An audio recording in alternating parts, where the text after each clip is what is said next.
واقدم لشب النهر وكيف عجلان شغموم النوم اسر الطيب طاري واقدم من الرسلان الكيف رسلان فيها من الخولان والهراري على طرف جدوه بعد جمرها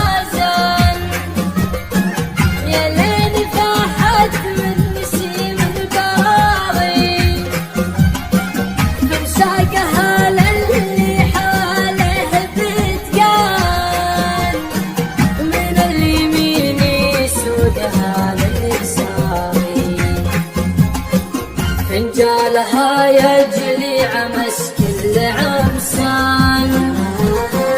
دارت سوالفهم بذوق وقاري ثم رجعوا لين الفجر وقتها حان مجهر مؤذنها بصوت جهان